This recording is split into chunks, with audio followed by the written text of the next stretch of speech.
அஸ்ஸலாமு அலைக்கும் அன்பான உறவுகளே, நீங்கள் கேட்டுக்கொண்டிருப்பது அல் ஜசீரா எஃப்எம். ஃபாத்திமா என்ற முஸ்லிம் மாணவியும் ஜார்ஜ் என்ற கிறிஸ்தவ மாணவனும் மிகுந்த காதலர்களாக கல்லூரியில் படித்து வந்தனர். ஃபாத்திமாவின் தந்தை தன் அருமை மகளுக்கு திருமணம் நடத்த நாடி மாப்பிள்ளை பார்த்து கல்யாணமும் முடிவாக்கப்பட்டது. ஃபாத்திமா மௌனம் சம்மதமாக இருந்தாள். ஆனால் தன்னை பெற்று வளர்த்த தாய் தந்தையருக்கே தெரியாமல் இருவரும் தலைமறைவாகி விடலாம் என முடிவு செய்தனர். எப்படியோ இந்த விஷயம் அவளின் தந்தைக்கு தெரிந்துவிட்டது. அவள் அழுது கொண்டு தன் தந்தையிடம் கூறினாள், ஜார்ஜை தவிர வேறு யாருடனும் என்னால் வாழவே முடியாதென்று அழுது புலம்பினாள். மகளின் ஆசைக்கும் மகிழ்ச்சிக்கும் ஒருபோதும் தடையில்லாமல் இருந்த அந்த தந்தை சம்மதித்து விட்டார். ஊர்வாசிகள் குடும்பத்தினரிடத்தில் எப்படி பதில் சொல்வேன் என்று நினைத்து தனியாக ஏங்கிக் கொண்டிருந்தார். அவர் ஜார்ஜை நேரில் சந்தித்தார். குரானை கொடுத்துவிட்டு கல்யாணத்துக்கு முன்னால் இதை படித்து முடித்துவிட வேண்டும் என்று கட்டளையிட்டார். ஜார்ஜ் அதை வாங்கி ஆர்வத்துடன் படிக்க ஆரம்பித்தார்.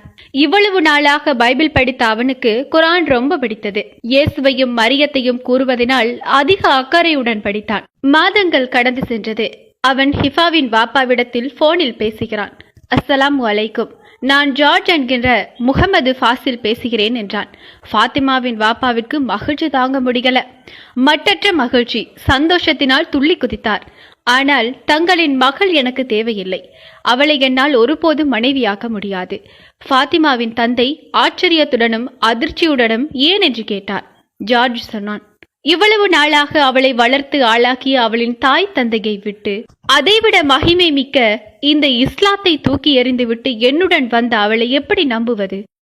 சுவனம் நரகம் இருக்கிறது என்று இவ்வளவு தெளிவாக குரான் கூறிய பிறகும் கிறிஸ்தவ மதத்தைச் சேர்ந்த என்னுடன் வருவதற்கு தயாரான அவளை எப்படி என்னால் ஏற்றுக்கொள்ள முடியும்? எனக்கு தேவை சாலிகான ஒரு மனைவி. அதை நான் அல்லாஹ்விடத்தில் கேட்டுக்கொண்டே இருக்கிறேன் என்று பதில் கூறினான். உண்மையாகவே இஸ்லாம் மார்க்கத்தை முழுமையாக அறிந்த ஒரு முஸ்லிமிடமிருந்து இப்படியான பதிலே நிச்சயம் வரும். சுபஹானல்லாஹ்.